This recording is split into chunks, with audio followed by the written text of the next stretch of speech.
Kita hari ini menuju Makassar menggunakan uang negara. Kita rampok aja uang negara ini kan. Kita habiskan aja biar negara ini makin miskin. Akhirnya sosok wanita bersama anggota DPRD Gorontalo Wahyudin Muridu.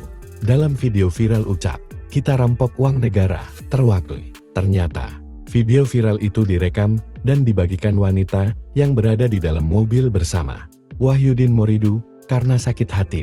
Anggota Dewan Perwakilan Rakyat Daerah DPRD Gorontalo fraksi PDI Perjuangan itu mengakui perbuatannya, namun ia berdalih tak sadar direkam. Saat diperiksa Badan Kehormatan BK DPRD Provinsi Gorontalo, Wahyudin mengungkap sosok wanita yang bersamanya berinisial FT alias Fadila, bukan istri sah Wahyudin.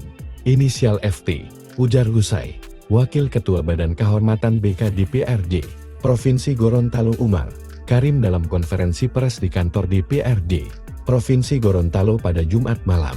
Menurut pengakuan Wahyudin, FT diduga menyebarluaskan videonya karena sedang hamil dan minta pertanggungjawaban. Dinikahi namun ditolak. BK DPRD Provinsi Gorontalo pun berencana akan memanggil FT untuk dimintai keterangan terkait video dan hubungannya dengan Wahyudin. Sementara itu, Wahyudin Muridu telah dipanggil BK DPRD Gorontalo dan diperiksa. Sanksi akan menunggunya. Umar Karim mengakui besarnya respons masyarakat terkait video tersebut, sehingga BK langsung menggelar rapat pada Jumat malam. Ini bagian dari keseriusan Badan Kehormatan menyelesaikan permasalahan ini. Tegasnya, politisi Partai Nasdem ini menyebut kendati Wahyudin sudah mengakui video tersebut, tapi Badan Kehormatan memiliki mekanisme dalam mengambil keputusan. Ketua BK DPRD Provinsi Gorontalo, Vikram Salilama mengatakan Badan Kehormatan akan segera bersidang dan hasilnya akan dibawa ke sidang paripurna pekan depan. Bisa saja kita akan mengundang perempuan itu FT. Apa tujuan dia memviralkan itu?